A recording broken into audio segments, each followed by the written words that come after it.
Salutations to the Truth Core, whoever and wherever you may be on the planet.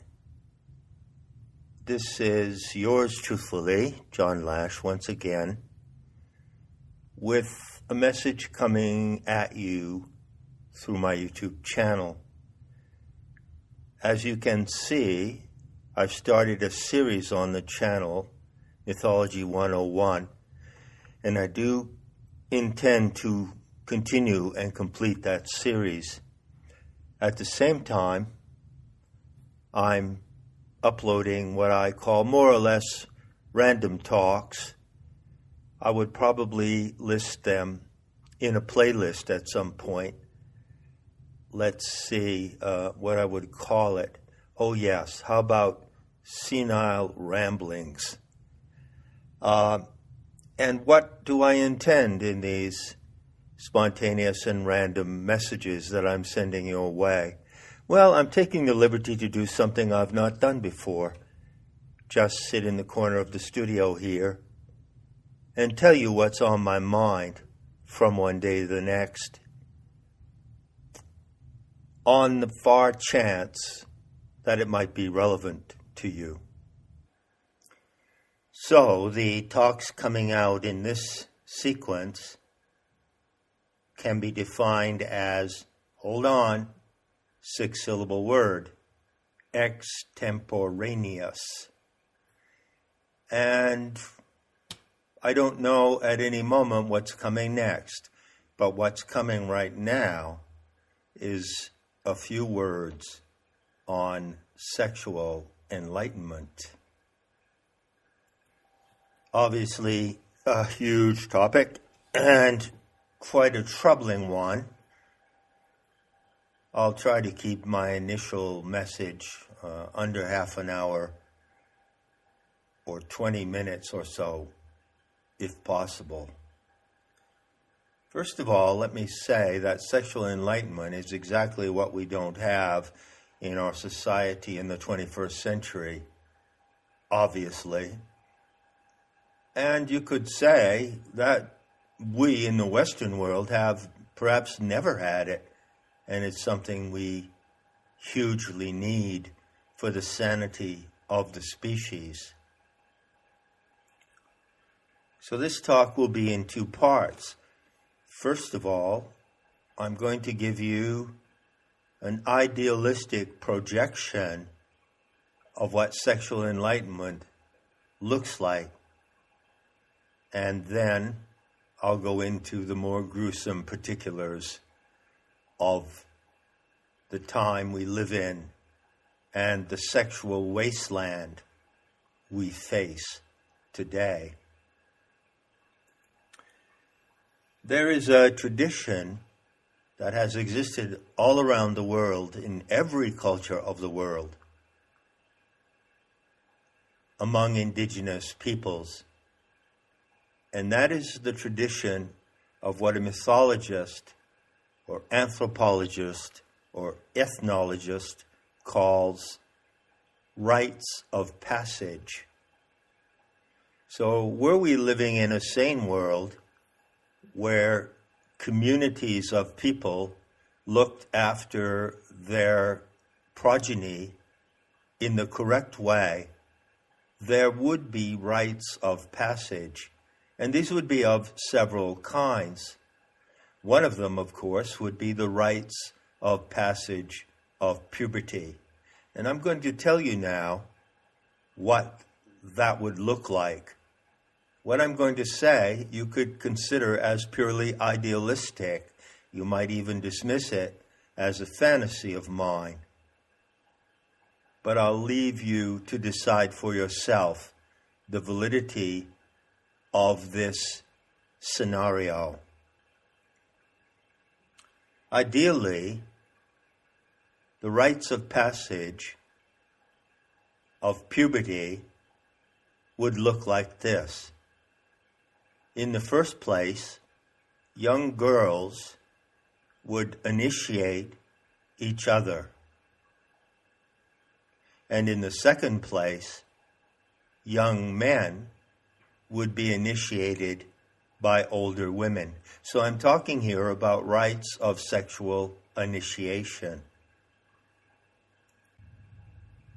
I would say it's a general rule in life that things that get off to a bad start are not going to develop very well. And I can certainly assure you, by reference of my own sexual experiences as a teenager, the first of which was at the age of 17, I believe, that's exactly what happened. It was not fun, and it was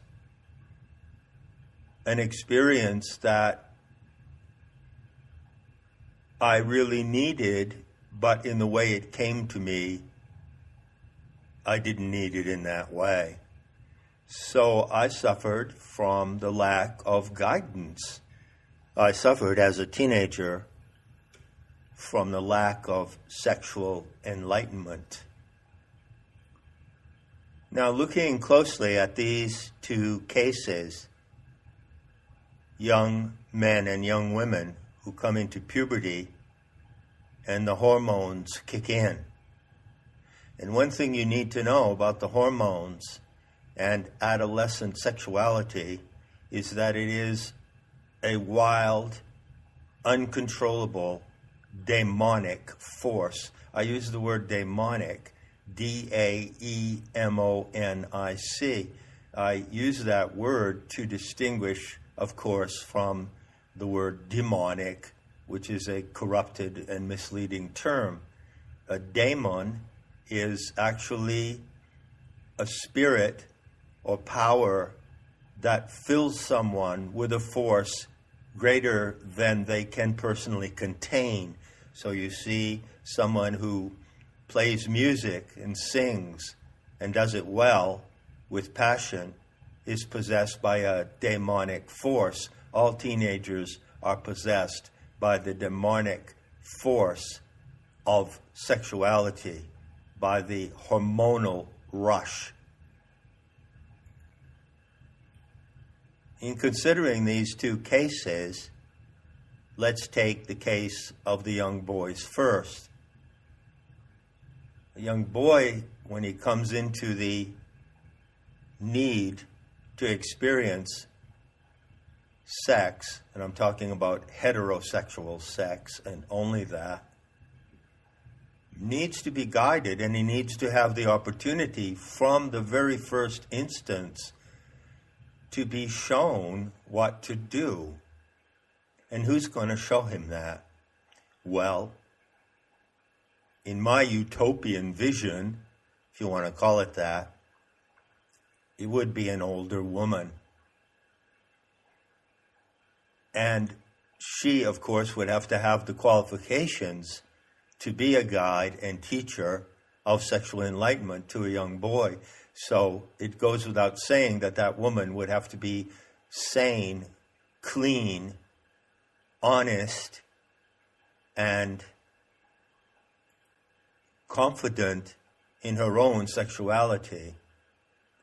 But given that were the case, the young boy would go to that woman and he would be able to have his first experience safely. I hate to use that word, you know why. With the COVID insanity rampaging on the planet, the words safe and safety have become corrupt. They have become weaponized tools for the enemies of life. But certainly, a young man needs to feel safe. There has to be a bond of trust and respect between him and the older woman who initiates him. And what does she do? Well, she tells him how to behave.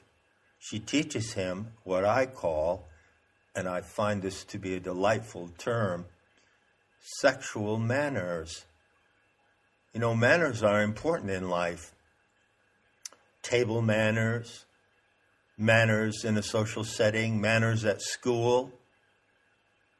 And there is such a thing as good sexual manners. So she would show him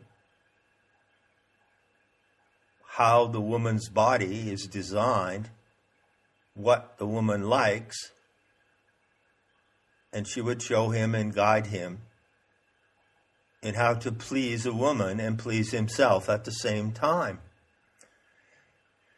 And if that initiation is successful, then he would go forth into his relationships with girls of his own age in his peer group with a much better attitude and a much greater assurance of happiness and success and good choices in his sexual relationships. What then about young girls? Well, ideally, the rite of passage for young girls needs to be conducted by the girls themselves.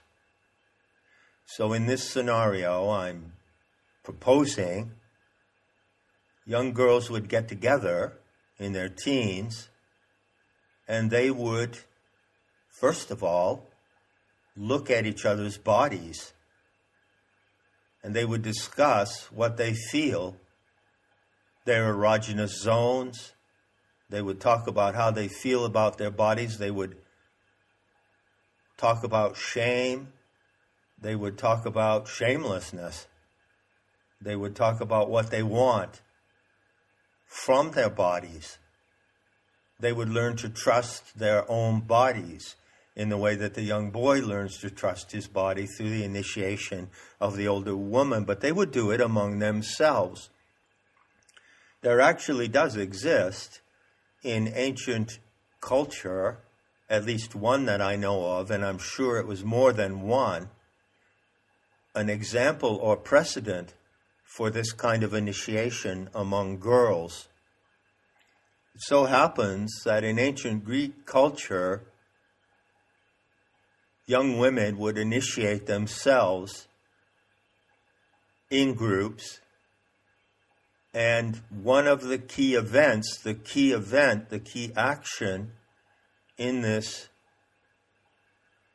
ritual of initiation, a rite of passage into sexuality, involved the deflowering of the girl. So what these young women would do in this ancient culture, as I say, I have specifically Greece in mind, but I'm sure it existed elsewhere. But you find the evidence of it in Greek culture, in Greek sexual mores. I'm talking about the pagan world. You can count on that. They would use a stone implement, and that was called a herma, H-E-R-M-A, from the word Hermes. And it was in the form, yes, of a stone dildo. And it was associated with Hermes, the god Hermes, who was considered to be, among other things, the god of boundaries. So obviously the hymen of a young girl is a boundary. And when that hymen is penetrated, a boundary has been crossed and she has been initiated into sexuality.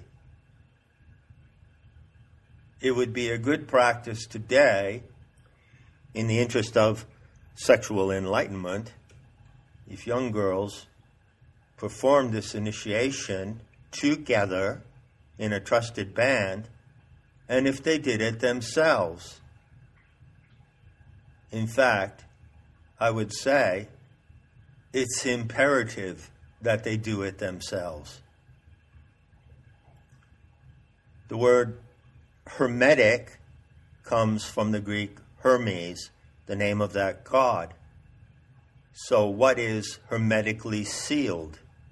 Well, a woman's sexual organs are hermetically sealed. Now, sometimes that seal, the hymen, can be broken by accident. but it would be better if it was intentionally broken by the girl herself with a supportive group around her. So what the young girls used to do in Greek times was just that. And they would sit on the herma for that purpose. Now, this act of initiation is tremendously important in the sexual life of a young woman. It is, in fact, an act of empowerment. And the message contained in this act is that her pleasure is her own to decide. And when she knows that, when she is confident in that determination that her pleasure is her own to decide, well, then she goes into the encounters with young men with a sovereign attitude toward her own sexuality. I'll tell you something about teenage girls. They are completely out of control. Now, typically, back in my day, for instance, you heard stories about the back seat of a car. So teenagers would go out joyriding, and eventually the boy and the girl would end up in the back seat of the car. Now, suppose this is the first time that the girl has experienced necking, as we used to call it quaintly. Necking, touching, kissing, French kissing, all of those things. The first time she has made herself available for a sexual encounter, well, it's completely off the charts. She has never before been stimulated by a boy, never before had parts of her body, such as her nipples, stimulated. And that sensation, that first sensation, is already off the charts. It's something that she can't control. And unfortunately, any boy, even the most or the worst specimens, will produce in her the same exquisite and uncontrollable sensations. And this is not a good thing.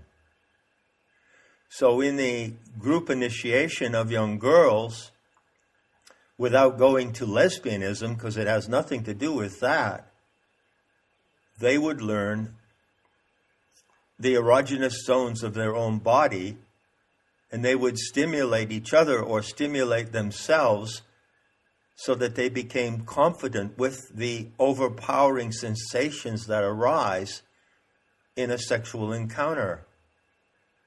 Then, when they turn to the world and have that encounter with a boy, they are no longer vulnerable to be overpowered by that first encounter or any other following encounter. You see?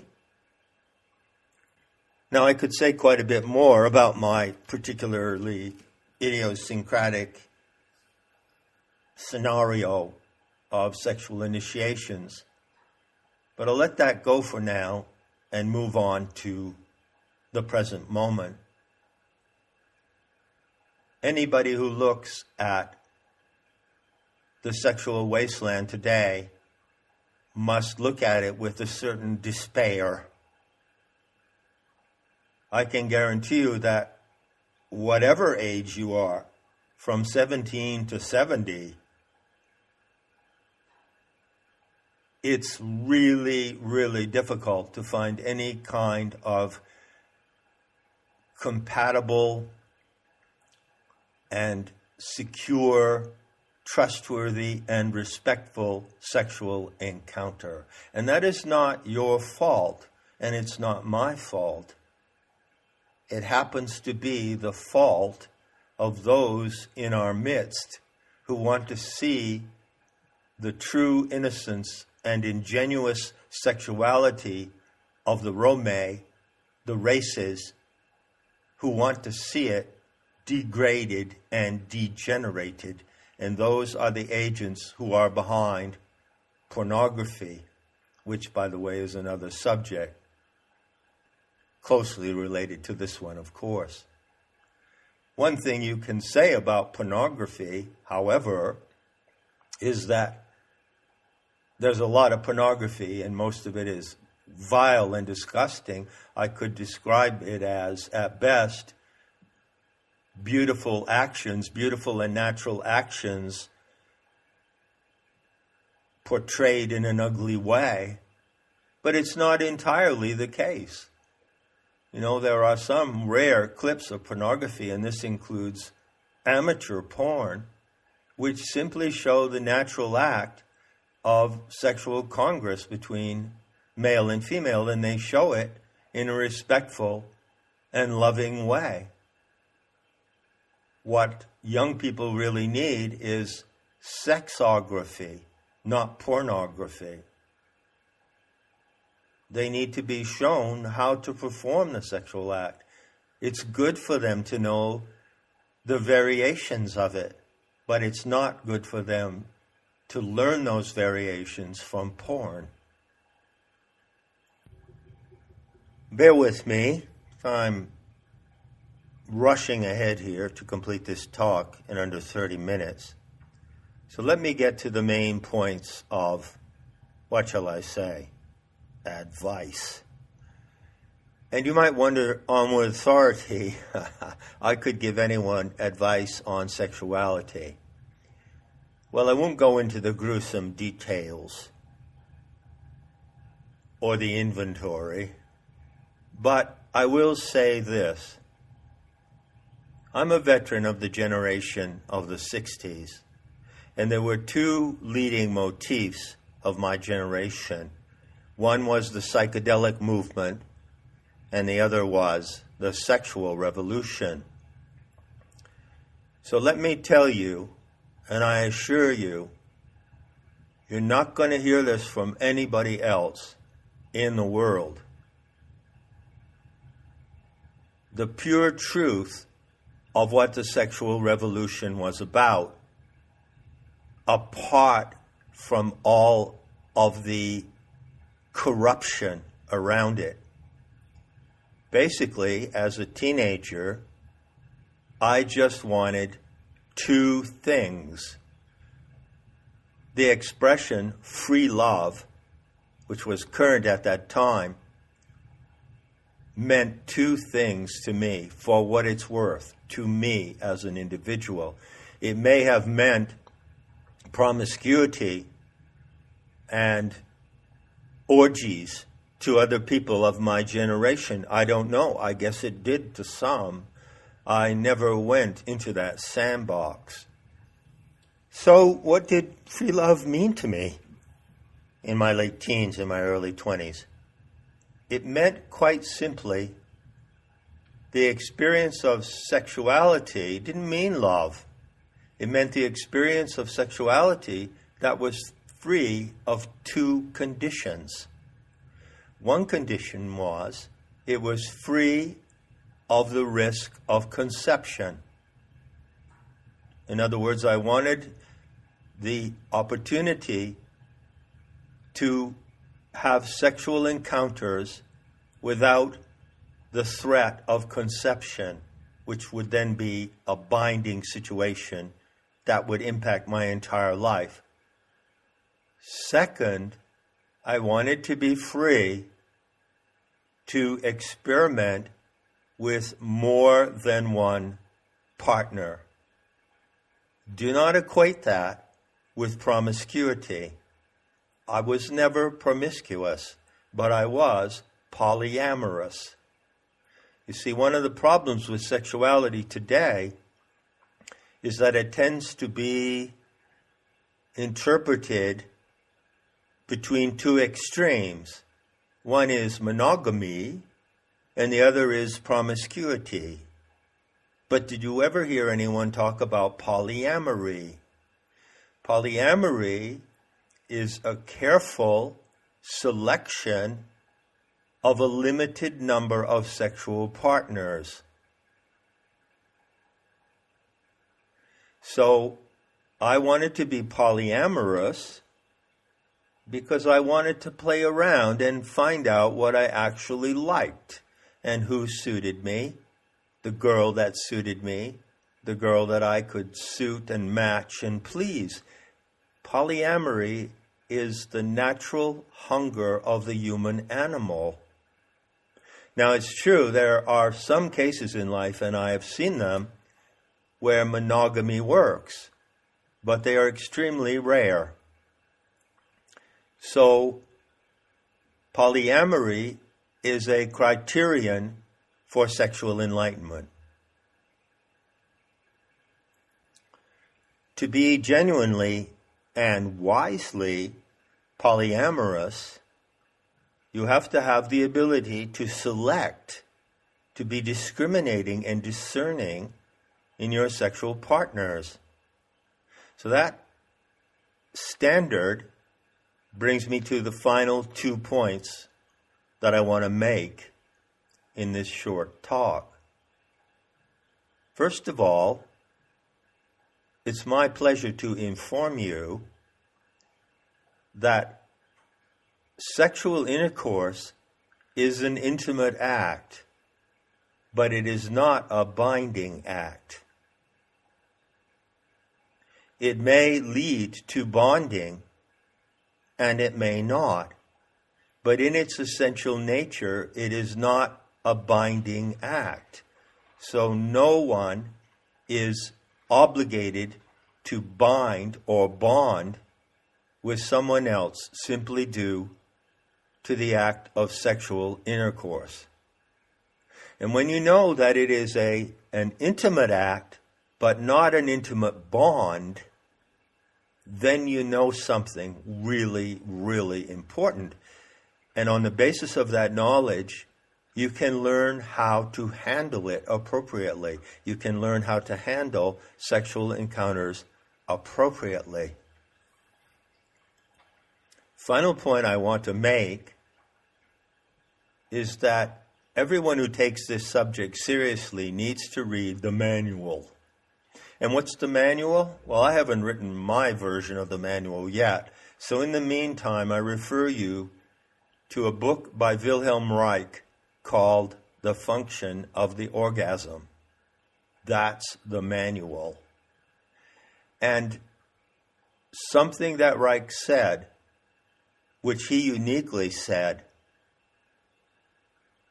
is perhaps the best conclusion I can make to this talk. Reich said that a healthy sexual life is the basis of the self-governing character structure. That means that in society, in a community, the requirement for the individuals of that community to be self-governing, to be sovereign members of the community, is a good sexual life. By that I mean a sane and honest, respectful, balanced sexual life. So Reich taught that the sexuality of a person determines their character. And I stand strongly by that proposition. So I'll leave you with those matters to contemplate. Enough said. And I'll be seeing you in the beauty to come.